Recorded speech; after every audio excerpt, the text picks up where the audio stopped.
अस्सलाम वालेकुम everyone and welcome back to my channel. उम्मीद करती हूँ कि आप सब बहुत अच्छे होंगे और अल्हम्दुलिल्लाह मैं भी बहुत अच्छी हूँ। जनाब, आज की वीडियो का टाइटल तो आप देख ही चुके हैं। आज हम बात करने वाले हैं कि यूके में टैक्सी ड्राइवर कैसे बना जाता है, क्या प्रोसीजर है, क्या स्टेप्स हैं, क्या आपको करना चाहिए, कि टैक्सी चलाने के फ़ायदे क्या हैं। इसके अलावा हम ये भी बात करेंगे कि टैक्सी वाले कितना अर्न करते हैं। बट फॉर अ फैक्ट मैं आपको बताऊं कि टैक्सी वाले यहाँ पे बहुत सी प्रोफेशनल जॉब से ज़्यादा अर्न करते हैं। लाइक यहाँ पे इतना जूनियर डॉक्टर्स अर्न नहीं करते, जीपीज अर्न नहीं करते जितना टैक्सी ड्राइवर्स अर्न करते हैं। बट खैर, अर्निंग्स की बात तो हम बाद में करेंगे। पहले ये देखना ज़रूरी है कि टैक्सी चलाने के लिए आपको क्या करना चाहिए। और अगर आप जानना चाहते हैं फर्दर इन्फॉर्मेशन तो आपने इस व्लॉग को देखना है पूरा। और अगर आपको व्लॉग अच्छा लगता है तो लाइक, शेयर एंड कॉमेंट करना, अपना फीडबैक मुझे ज़रूर देना है। और अगर आपने मेरा चैनल सब्सक्राइब नहीं किया तो मेरा चैनल भी सब्सक्राइब करना है और बेल आइकन के बटन को भी प्रेस कर दीजिएगा ताकि आने वाली तमाम वीडियोस की नोटिफिकेशन आपको मिलते रहे। Thank you so much. जनाब, यूके में टैक्सी चलाने के बहुत सारे फ़ायदे हैं। इसमें सबसे बड़ा फ़ायदा ये है कि फ्लेक्सिबिलिटी बहुत है इस काम के अंदर। आप अपनी मर्ज़ी से काम करते हैं, जब आपका दिल चाहता है करते हैं और जब आपका दिल चाहता है आप नहीं करते।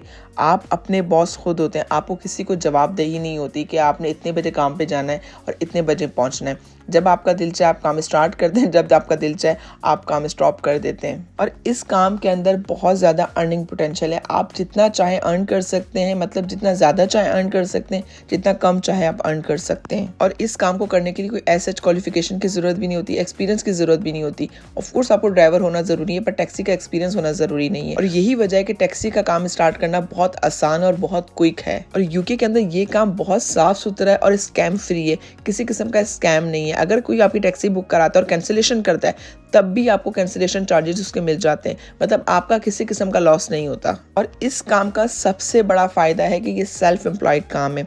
आप अपना टैक्स खुद पे करते हैं। और ये एक फैक्ट है जो कि अनडिनाइबल फैक्ट है कि सेल्फ एम्प्लॉयड वाले कम टैक्स पे करते हैं एज कम्पेयर टू दोस्त जो ऑफिस जाके जॉब कर रहे होते हैं, जहाँ पे आपको एम्प्लॉयर आपको टैक्स काट के सैलरी दे रहा होता है। आपको सेल्फ एम्प्लॉयड में आप अपनी मर्जी से अपना टैक्स पे करते हैं। ज़्यादातर लोग हर चीज़ आपके एक्सपेंस में शो करके टैक्स बचा लेते हैं। मैं ये नहीं कहती कि टैक्स बिल्कुल पे नहीं करते, टैक्स ज़रूर पे करते हैं, लेकिन कम्पेयर टू अदर दे पे लेस। यही वजह है कि हमारे बहुत से पाकिस्तानी, इंडियंस, बांग्लादेशी, जितने भी एशियन कंट्रीज से लोग हैं वो इस काम के अंदर आपको बहुत मिलेंगे। मतलब अगर 10 टैक्सी ड्राइवर्स हैं ना तो 8 या 9 आपको वहाँ पे एशियन टैक्सी ड्राइवर्स मिलेंगे। अब बात करते हैं कि यूके में कितनी टाइप की टैक्सीज हैं। और अगर आपने टैक्सी का बिजनेस स्टार्ट करना है, अगर आपने भी पाउंड छापने हैं तो आपको क्या करना चाहिए। अच्छा जी, देखें, यूके में 2 टाइप की टैक्सी होती है। एक होती है प्राइवेट हायर, दूसरी होती है हैकनी कैरेज। हैकनी कैरेज वो टैक्सी होती है जिसके ऊपर प्रॉपर टैक्सी लिखा हुआ होता है। इसको लोग कैब भी कहते हैं और ब्लैक कैब भी कहते हैं नॉर्मली। अच्छा, यूके के अंदर ये दोनों टोटली डिफरेंट टाइप की टैक्सीज हैं और दोनों बिल्कुल डिफरेंट तरह से ऑपरेट होती हैं। अगर हम पहले बात करें प्राइवेट हायर टैक्सीज की, तो प्राइवेट हायर टैक्सीज जो होती हैं वो आप प्राइवेटली हायर करते हैं थ्रू एप्लीकेशन। यहाँ पे डिफरेंट कंपनीज है जो प्राइवेट हायर ऑपरेटर्स हैं, मतलब उनका टैक्सीज का पूरा बिजनेस है।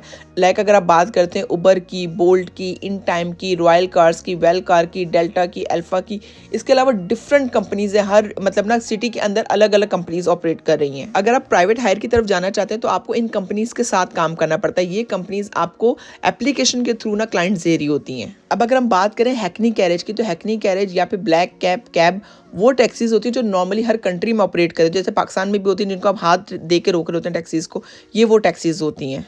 बट यूके के अंदर प्राइवेट हायर टैक्सी को आप हाथ के इशारे से नहीं रोक सकते और ना ही प्राइवेट हायर कंपनी इस तरह से रोक के पैसेंजर को बिठा सकती है। ये क्रिमिनल ऑफेंस है यहाँ पर, क्योंकि प्राइवेट टैक्सी सिर्फ प्री बुक की जा सकती है आइदर थ्रू एप्लीकेशन और अ फोन कॉल। वैसे ज्यादातर जो प्राइवेट हायर ऑपरेटर्स होते हैं इनकी एप्लीकेशन ही होती है जिसके थ्रू ये बुकिंग ले रहे होते हैं। लाइक बोल्ट की एप्लीकेशन है, उबर की एप्लीकेशन है यहाँ पर। और यूके के अंदर मेजोरिटी प्राइवेट हायर टैक्सी का ही काम करती है। ब्लैक कैब भी करते हैं, मैं ये नहीं कहती लोग ब्लैक कैब नहीं करते, लेकिन इतना ज्यादा नहीं करते जितना प्राइवेट हायर टैक्सी का रुझान है यूके के अंदर।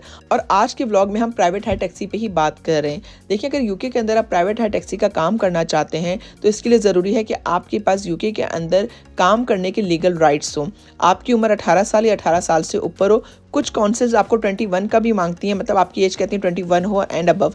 तो ये काउंसिल वेरी करता है, आपको अपनी काउंसिल की वेबसाइट चेक करना पड़ेगी इसके लिए। इसके अलावा यूके का आपके पास फुल ड्राइविंग लाइसेंस होना चाहिए। आप इंटरनेशनल ड्राइविंग लाइसेंस के ऊपर यूके में टैक्सी नहीं कर सकते। और आपका लाइसेंस कम से कम 12 मंथ्स ओल्ड होना चाहिए, यानी कि 1 साल पुराना होना चाहिए। कुछ काउंसिल 3 साल पुराना भी लाइसेंस मांगती हैं, डिपेंड्स कि आपकी काउंसिल की क्या रिक्वायरमेंट है। उसके लिए अगेन आपको अपनी काउंसिल की वेबसाइट चेक करना पड़ेगी। And last but not the least कि आपको बेसिक इंग्लिश बोलना आना चाहिए। जस्ट बेसिक चाहिए, कोई एडवांस लेवल नहीं चाहिए। आपको इतनी होनी चाहिए कि आप पैसेंजर से बात कर सकें अगर आपको जरूरत पड़े तो। अगर आप इन सब क्राइटेरिया को मीट करते हैं तो आपने क्या करना है इसके बाद कि आपने अपनी काउंसिल की वेबसाइट पे जाना है, क्योंकि आपको लाइसेंस चाहिए टैक्सी चलाने के लिए। देखिए, एक तो आपके पास लाइसेंस वो होना चाहिए जो ड्राइविंग लाइसेंस है, इसके अलावा आपको चाहिए बैज या फिर आप लाइसेंस कह सकते हैं जो टैक्सी चलाने के लिए आपको चाहिए, और ये लाइसेंस आपको आपकी लोकल काउंसिल ही इशू करती है। अच्छा देखिए, अगर आपने खुद अप्लाई करना अपना लाइसेंस तो आप अपना लाइसेंस खुद भी अप्लाई कर सकते हैं और थ्रू प्राइवेट हायर ऑपरेटर भी अप्लाई कर सकते हैं। बहुत से प्राइवेट हायर ऑपरेटर आपको इसमें मदद करते हैं, आपसे एक वो लमसम अमाउंट ले लेते हैं और आपके बिहाफ पे वो चीज़ें फिल कर देते हैं, फॉर्म फिल कर देते हैं, एप्लीकेशन सबमिट कर देते हैं, आपको ट्रेनिंग प्रोवाइड कर देते हैं, जो भी रेलेवेंट ट्रेनिंग चाहिए होती है।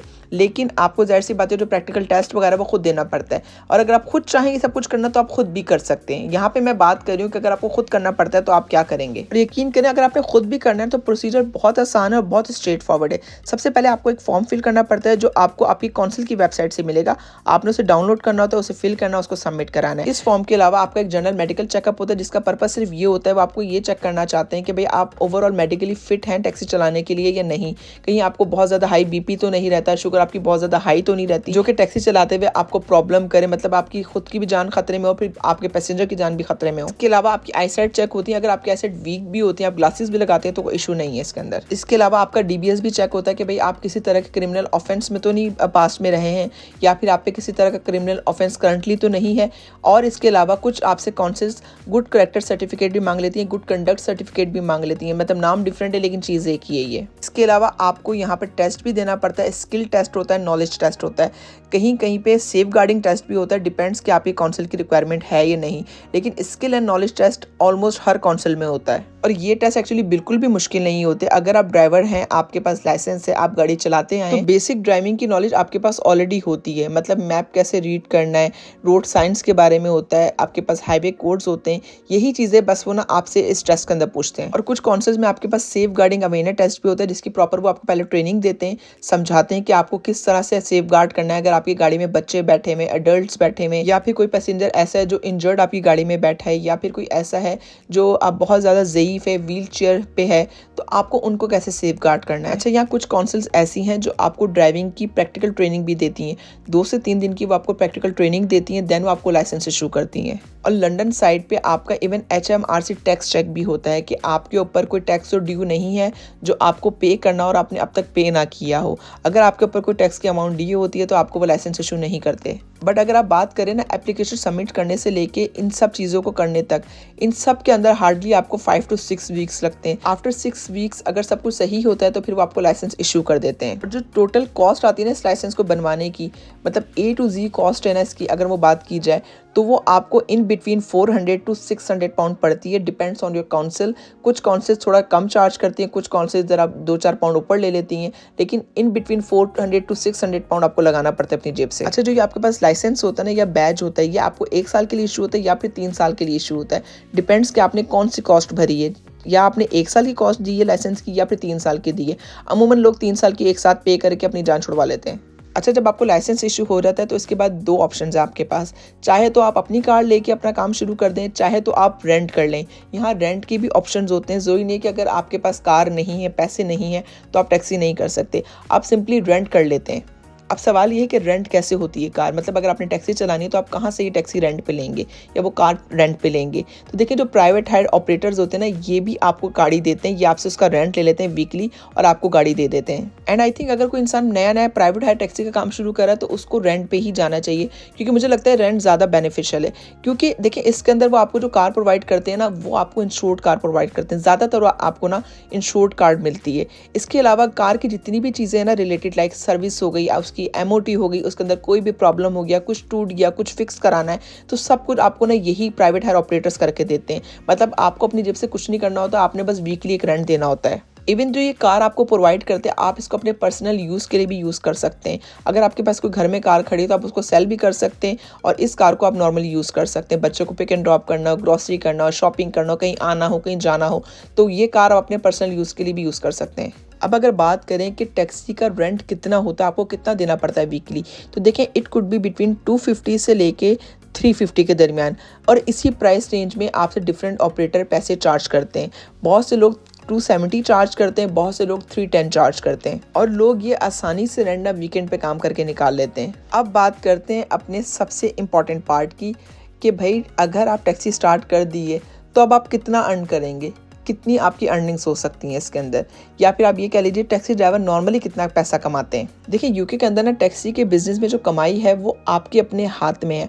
आप चाहें तो बहुत ज़्यादा कमा लें, अगर आप नहीं चाहते हो तो आप कम कमा लें।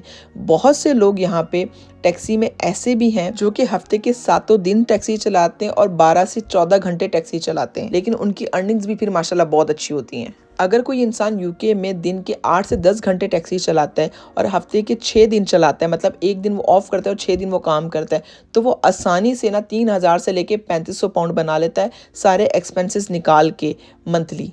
और जो टैक्सी ड्राइवर्स यहाँ पे हफ्ते में 7 दिन काम कर रहे होते हैं, 12-12 घंटे काम कर रहे होते हैं, वो तो 4000 प्लस बनाते हैं कैश के अंदर। और ज़्यादातर टैक्सी ड्राइवर्स यहाँ पे वीकेंड में रात के वक्त काम करते हैं। बहुत से लोग तो नॉर्मली भी रात के वक्त काम करते हैं, लेकिन कुछ ऐसे हैं जो दिन के वक्त टैक्सी चलाते हैं और सिर्फ वीकेंड रात में काम करते हैं, क्योंकि वीकेंड यहाँ पे ज़्यादातर बिजी होता है। और वीकेंड इसलिए बिजी होता है क्योंकि यूके के अंदर ज़्यादातर लोग ना वीकेंड को सेलिब्रेट करते हैं। यहाँ पे लोग पब्स में जाते हैं, क्लब्स में जाते हैं, नाइट पार्टीज़ में जा रहे होते हैं और वहाँ जाके बहुत ज़्यादा ड्रिंक करते हैं। ड्रिंक करने के बाद आप यहाँ पे खुद अपनी कार ड्राइव नहीं कर सकते, आपको कोई ना कोई टैक्सी चाहिए होती है जो आपको घर ड्रॉप कर दे, तो उस वक्त ना बहुत काम होता है यहाँ पर। इसलिए ज़्यादातर टैक्सी ड्राइवर्स ना वीकेंड के अंदर स्पेशली रात के वक्त काम कर रहे होते हैं। बाकी जनाब इसी बात के ऊपर आज का ब्लॉग एंड करते हैं। उम्मीद करती हूँ कि आपको आज का ब्लॉग अच्छा लगा होगा, आपके लिए इन्फॉर्मेटिव रहा होगा।